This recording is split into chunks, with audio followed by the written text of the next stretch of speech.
Well, you try to get a couple of stars, if not a superstar.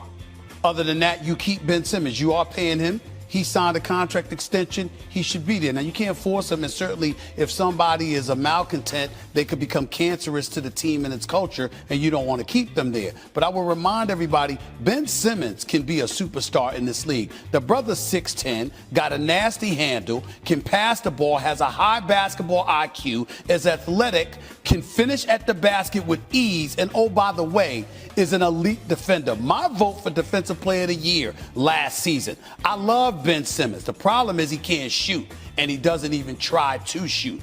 That's the problem. He's no threat whatsoever. And him being all sensitive because people highlighted how scared he looked to shoot the ball because he was so awful from the free throw line, shooting in the lower 30 percentile range, that he wouldn't even take shots because he didn't want to get fouled. That's problematic. But that's something for him to work on. That's not a reason for him to want to leave town, because that responsibility is not going to change no matter where else he goes. Toughen up and deal with it. But if you can't, I'd say try to get Damian Lillard. Try to get C.J. McCollum plus parts. If you can't get Damian Lillard, somebody along those lines. If you want to trade him to Golden State, trade him for Andrew Wiggins and 2 or 3 first-round picks and go up, I would strongly suggest. But again, if you can work it out, keep him. If you can't work it out, that's what you should trade him for. Brian, you're next. What's up? The Lakers got their new team with LeBron on it. And they keep getting players and all this. But when Kobe was just over there, the man played hurt and everything. They ain't give him none over there. And he is a natural Laker. LeBron not. They give LeBron everything he want. They ain't gave Kobe nothing. And they always talking about the best player.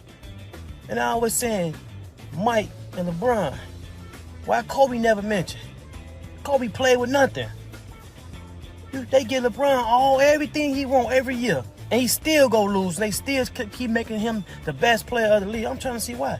That's my question. I just want to see why do they always make LeBron out to be something that he's not. Well, first of all, we know he's the best player, but what that mean? Okay. He just said he's the best player, but what does that mean? It means a lot. That's why LeBron's talked about. That's number one. Because LeBron James is the GOAT of this generation. At the end of the day, we can't deny that. Kobe Bryant, the reason why he isn't mentioned enough is because he played the same position as Michael Jordan. And every part of his game was an effort to emulate the greatness of a Michael Jordan and either capture or eclipse him, which he almost did. So when you look at it from that perspective, that's why Kobe doesn't get mentioned, because LeBron is his own entity as a small forward with his perimeter skills. It's 260 pounds, 6'9". That's why he was viewed differently. They might try to say he's the greatest of all time. He's not. That would be Michael Jordan. But LeBron James is clearly on the Mount Rushmore of all of basketball in the game's history. There is no denying that. Kobe, by the way, to say that he hasn't played with anything, wake up. Stop dreaming. He played with Shaquille O'Neal. That's how he won 3 chips. And then, oh, by the way, they made the trade to acquire Pau Gasol and paired him with Andrew Bynum, and that's how they won back-to-back titles and went to 3 straight NBA finals. Kobe had times in his career where he had significant help. He's never not played with anybody over the total of his career. I gave you at least 6 years, 7 years. That wasn't the case for him. Remember that. Do your homework, bro. Luke, what you got? How well do you think Carson Wentz will do with the new O-line? Eric Fisher's going to be coming back soon. Quentin Nelson will maybe be back for week 1, possibly week 2, definitely week 2. Do you think that Carson Wentz will succeed? Do you think he will be the future quarterback in Indianapolis? And if so, why? If not, again, why? Thank you. I have no idea. I wish I could tell you, but I can't. Here's the reason why. He was god-awful last year, wasn't too far from being awful 2 years ago. All right, but Frank Reich wasn't there. Frank Reich was his quarterback coach and the offensive coordinator when he had it. Our next guest joins me on behalf of Kellogg's Frosted Flakes and Mission Tiger, 4-time NBA champion, 3-time NBA Finals MVP, the one and only Shaq Diesel himself, Shaquille O'Neal. You know, I could ask you the first question, but I want to know what the hell is going on with this right here. Right here, Shaq. I'm sorry. Frosted Flakes with crispy cinnamon basketball. Really? Yes, really. Yes, really. It's my first, it's my favorite cereal. I always tell the story how when, I won my first championship, we was like, hey, man, breakfast of champions. And I told my agents, I was like, look, no disrespect to Wheaties, but you need to contact Frosted Flakes. I want to be on the box with Tony the Tiger. So it finally happened 30 years later. So shout out to Frosted Flakes. Shout out to everybody. And Frosted Flakes are doing a lot of great things in the community. This year we're Mission Tiger. We're doing the game-changing donation that's going to impact more than 60,000 kids. We're going to give them money to purchase new sports equipment, uniforms, repave sports courts, refurbish playing fields, provide new training equipment, and more. So, shout out to Kellogg's and Mission Tiger. And Tony is the man.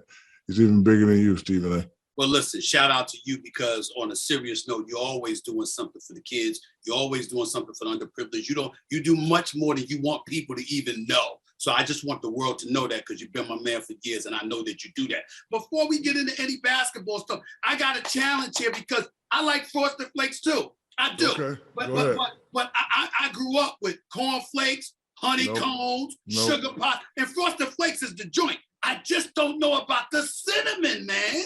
Hold on. Have you tried it? Not yet, but I'm going to. Thank you. Try it. Try it, and then we will do another interview. How much cereal do you actually eat?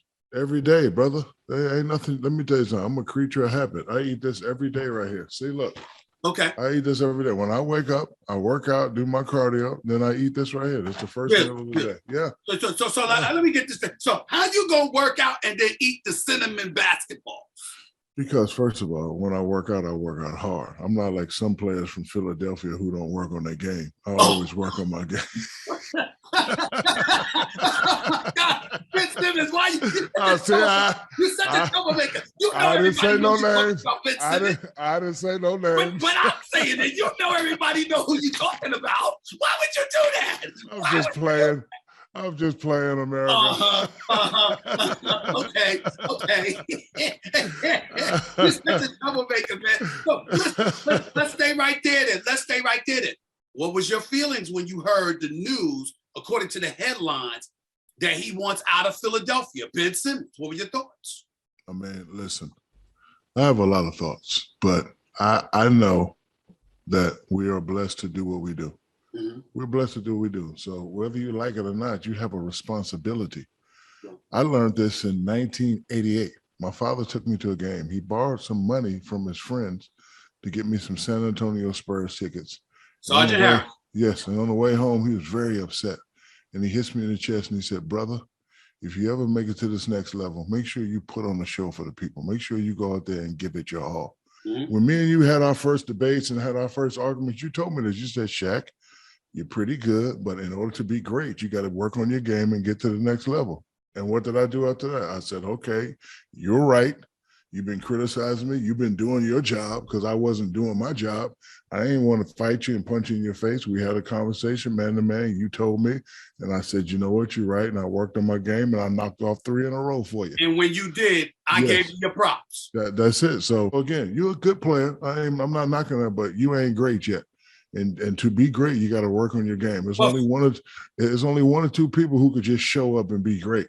And I wasn't one of those 1 or 2 people. Mm-hmm. You bring up Ben Simmons in that regard. I'll tell you what I feel about him. I think that it's the only thing missing from his game. Perimeter shooting and free throws. That's it. 6'10" with a handle, high basketball IQ, and basketball, an elite defender. The only thing he doesn't do well, he's scared to do. It makes no sense. And I used to watch him in high school. He used to shoot the jumper. I don't know what happened. At LSU, he used to shoot the little jumper. And listen, let me tell you something. I like Ben. Like, I may be a little hard on him, but I can do that. I got G14 classification both ways. Forget all that. He went to LSU, my alma mater. And guess what? If he's my teammate, I'll tell him the same thing to his face. You got to work on your game, man. Don't be sending out tweets with you and your little actress girlfriend riding in your Ferrari. I don't want to see that. I want to see you win a championship for Philadelphia. That's what I want to see. Transitioning, how do you feel about the Lakers and the Brooklyn Nets and how they basically solidified their rosters for what I believe is a championship? I believe they're more built for postseason than the regular season, but I like what both of them have done. What about you? I like what both of them have done. And look, I don't even want to see the regular season. I just want to see 7-game series between. You got to see regular season. Well, I know, I got to see it, but you got games covered, bro. Lakers and the Brooklyn And they both have similar type players. What I mean by that, they got, one or two guys that's accomplished, don't need to do anything. But then you got a lot of guys that ain't really accomplished, that's kind of disgruntled. James Harden been wanting that chip for a long time. Russell Westbrook, Brody been wanting that chip for a long time. So they're going to come out and do what they do. I see the Lakers and Brooklyn having a good year if they can stay injury-free. And what I know about Kyrie and James Harden is when you upset them, they come ready. They're upset because they feel that last year was their championship. James Harden got hurt and, some other things was going on. They're upset and they hear all the talking and they see what everybody's doing. They're going to come with a chip on their shoulders, as well as LA. LeBron wasn't really fully, AD was hurt. Brody's been talked about. Westbrook highly motivated. Yes. So those two teams, the roster that they built, I'm looking forward to the beginning of the season, and I definitely can't wait to the playoffs. Before you get out, I'll let you get on out of here. I said something that a lot of people might have felt blasphemous. I don't give a damn. Matter of fact, I have no problem. I stand by it. I would have been hesitant to give Kawhi Leonard a long-term deal. I believe in him. I know he's a superstar. I know he's a superstar talent. But when you practice when you want, you play when you want, you miss so many games. When you talk about that culture builder, I don't know if I could invest in them long-term. But they did. What are your thoughts? You're wrong. You can't say, I know he's a superstar, but that's what superstars do. You think I practice all the time? Practice. Stephen A., we talking about practice. We ain't talking about a game. We're talking about practice. Talking about practice, man. Listen, when let me tell you something why I love and respect Kawhi. He don't talk trash. He play hard. You foul him. He don't complain to the referees, and he worked his tail off. Early, we started about people working on the game. When he came with the San Antonio Spurs, he was 5th, 6th option. Now he's the man because of hard work. I liked him. So you got to give a guy like that because he can listen. When he's healthy, you saw what he did in Toronto. Mm-hmm. Let me tell you, that was his championship. Right. That was his championship. So you know they would have got swept if KD was out. Listen. Let me tell you something. If I had long curly hair, I'd be Billy D. Williams. Ain't no damn woulda, shoulda. Look, man, I'm going home to eat this. These better be good. Oh, yeah, they good. I'm not accustomed to cinnamon with the cereal. Yeah, cinnamon balls.